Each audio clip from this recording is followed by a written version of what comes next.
The air is thick with dust and smoke under the blazing Baghdad sun. American soldiers take cover behind concrete walls in a courtyard near the airport. Bullets hit metal with sharp pings, zip past heads, and slam into walls.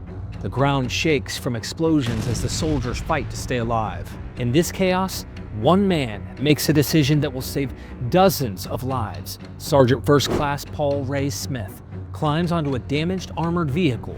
Standing fully exposed to enemy fire, he takes control of a massive .50 caliber machine gun, now the only thing protecting his fellow soldiers from about 100 Iraqi fighters closing in from all sides. The powerful gun roars to life in Smith's hands. Hot metal shell casings fly around him like rain. Enemy bullets whiz past his head, but he doesn't duck.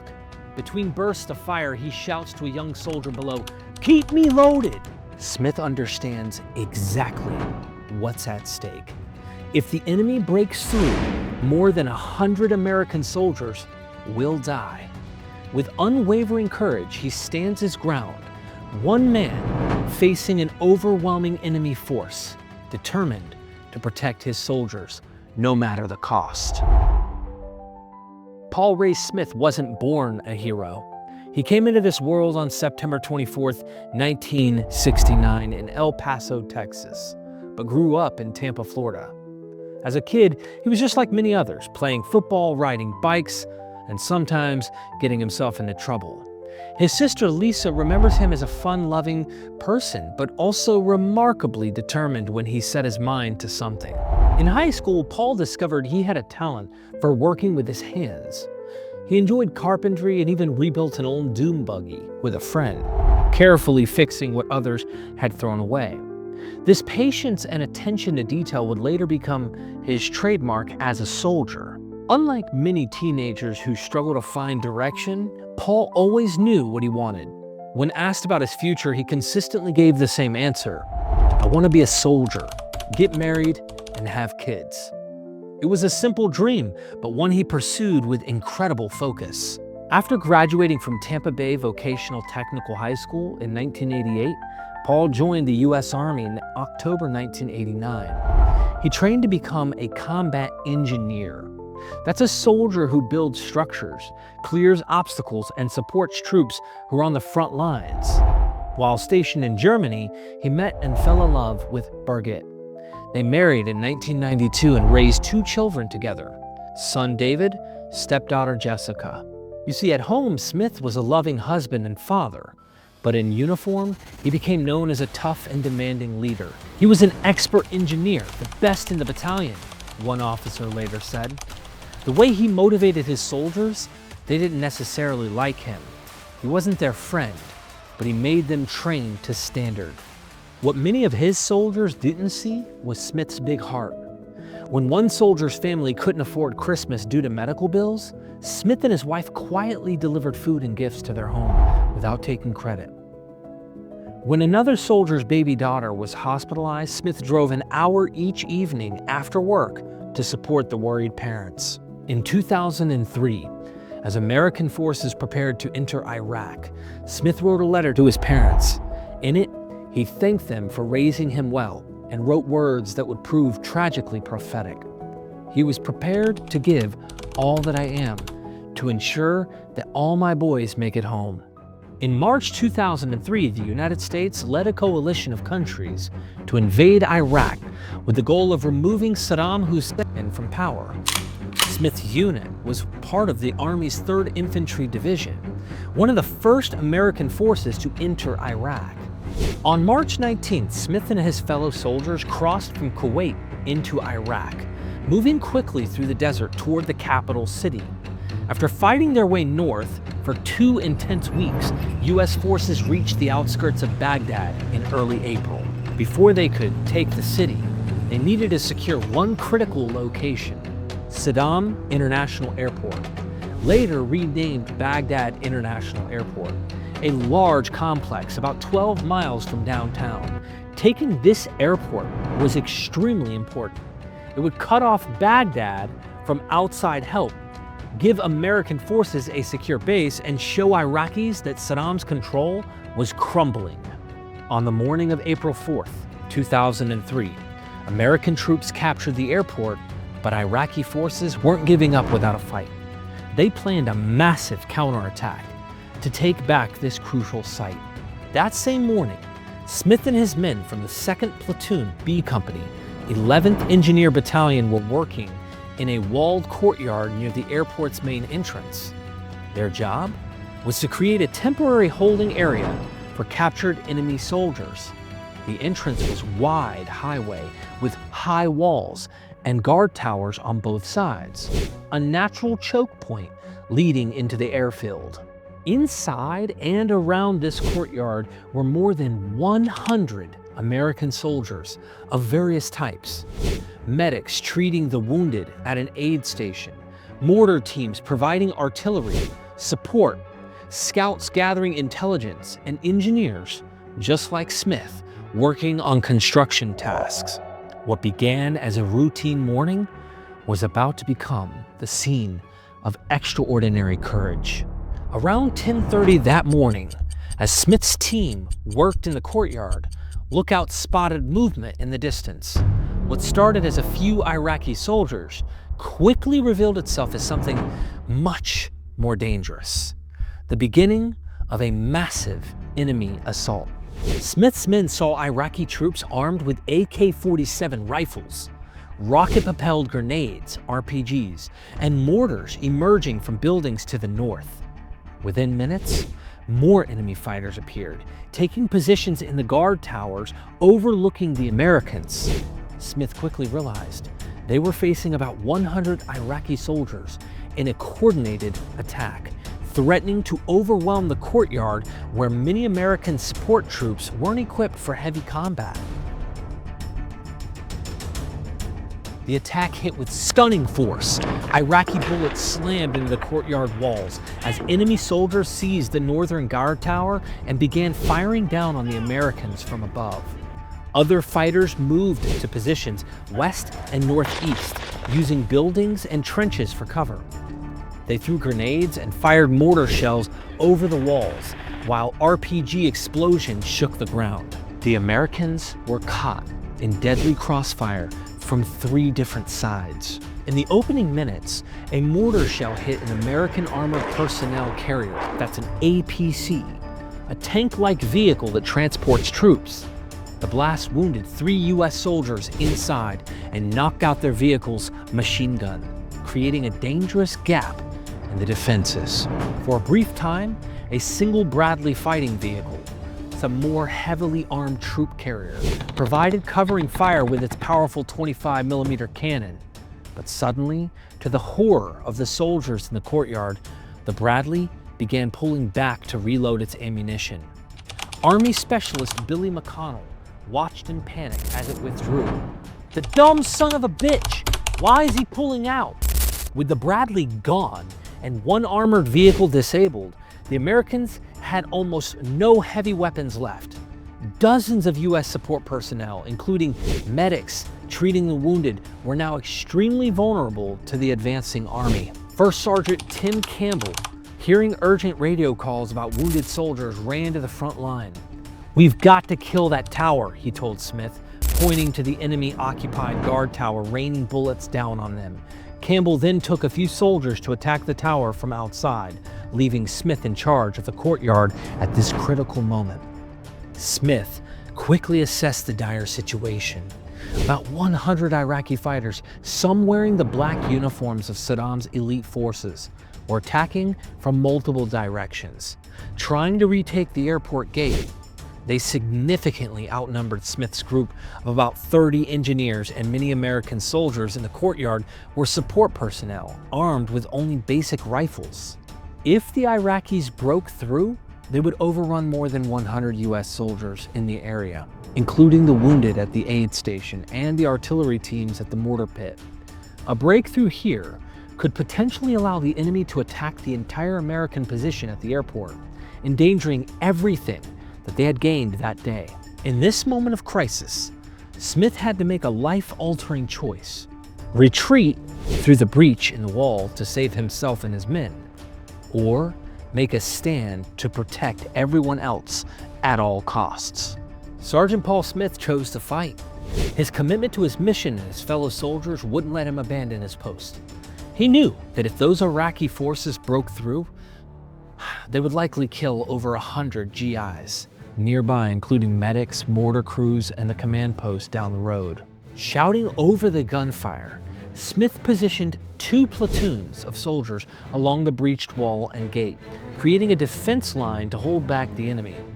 He called for the Bradley fighting vehicle to return and for 3 armored personnel carriers in the area to bring their firepower to bear on the wall opening. His men exchanged fire with the oncoming Iraqis. Smith jumped into the fight himself. He threw hand grenades over the wall and fired an anti-tank rocket at enemy positions, completely exposing himself to enemy fire. During the chaos, he helped evacuate 3 wounded soldiers from the damaged armored vehicle, pulling them to safety so medics could treat them. Smith's decisive leadership rallied the Americans. One soldier later said his actions not only worked, but inspired everyone around him.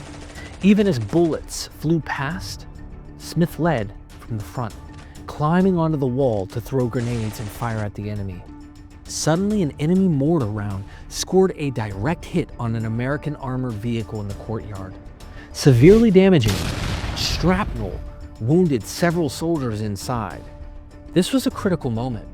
The Americans' armored protection was now crippled as the enemy attack intensified, with Iraqi troops pressing toward the entrance and climbing the walls. Without hesitation, Smith ordered a fellow soldier to drive the damaged armored personnel carrier to a better firing position in the courtyard. Private Michael Seaman, just 21 years old, jumped into the driver's seat when Smith shouted, "Get me a driver!"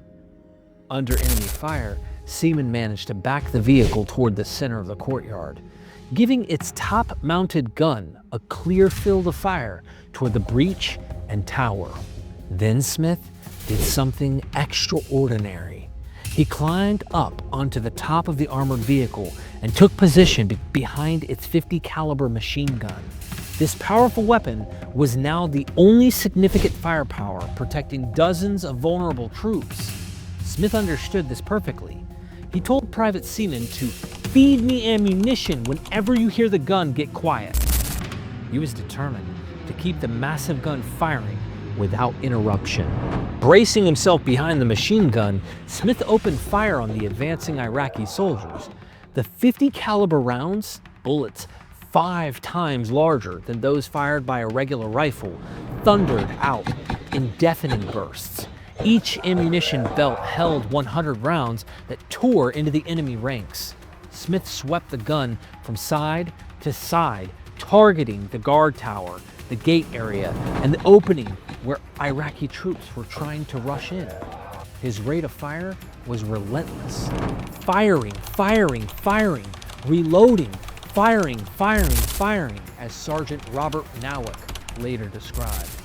Smith's upper body was completely exposed on top of the vehicle, making him a target for every enemy shooter, yet he never ducked or took cover. Whenever a 100-round belt of ammunition was nearly empty, he shouted, "Keep me loaded!" Seaman, crouched below, handed up a fresh ammunition box.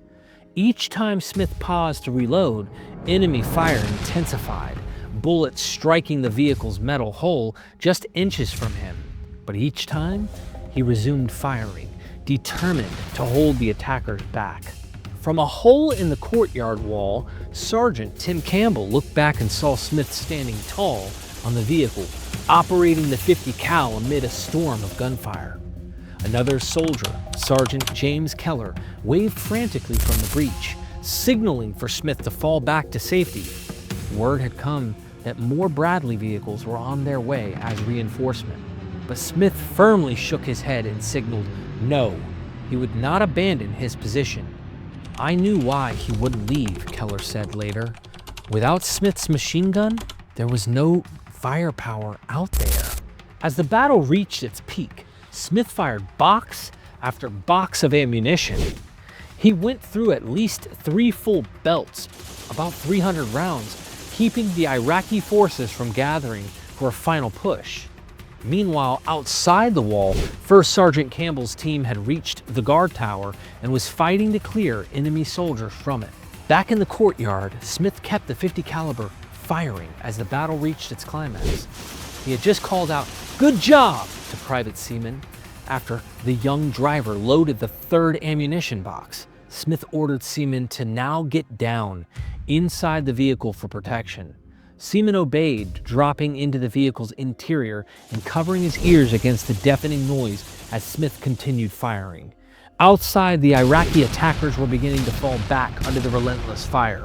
Then, in an instant, everything changed. As Private Seaman huddled inside, he suddenly realized the .50 caliber gun had gone completely silent.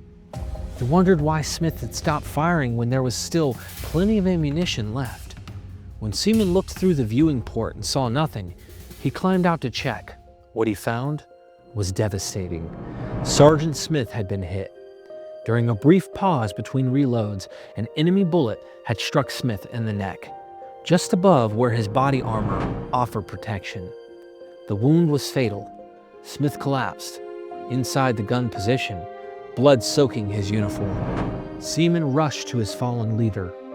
The young private's face was covered with soot and gunpowder, now mixed with tears streaming down his blackened cheeks as he tried desperately to help Sergeant Smith. In shock and grief, Seaman kept repeating, "I told him we should just leave. I told him we should leave."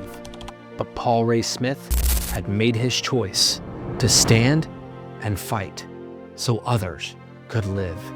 And he had paid the ultimate price. Private Gary Evans jumped onto the armored vehicle to take over the machine gun and continue the fight. In his rush, Evans grabbed the scorching hot barrel of the .50 caliber gun and severely burned his hand, later thinking that Smith would have scolded him good for such a basic mistake. By now, however, the enemy attack had been defeated. Smith's brave stand helped kill an estimate of 20 to 50 Iraqi soldiers, with the rest retreating. The courtyard and the American position at the airport entrance remained secure. As the dust settled, Private Evans carefully drove the damaged vehicle with Smith's body still inside, out of the courtyard to get medical help. He kept reassuring his fallen sergeant, "You're going to be all right. You'll be okay," even though deep down, he knew Smith was probably gone. Just outside the wall, the battle-damaged vehicle finally stopped running. Several soldiers gently lifted Smith's body out of the hatch and placed him on a stretcher. They carried him about 75 yards to the aid station, still under occasional enemy fire. Medical personnel worked frantically to save him, performing CPR and other life-saving measures for about 30 minutes. But it was too late. Sergeant First Class Paul Ray Smith died that April morning at just 33 years old, having given his life to save countless others. Smith's fellow soldiers were devastated by the loss of their respected leader. Many only realized later just how completely Smith's courage had prevented a massacre. Some openly wept once the immediate danger had passed. The very men whose lives he had saved were overcome with both grief and gratitude, understanding that his selfless action had given them a second chance at life. As Captain Doer later reflected, he laid it all on the line. He was concerned for the safety of his men and others, and he put that above his own personal safety. He's a hero for that. When the battle ended, the full impact of what Smith and his men had accomplished became clear.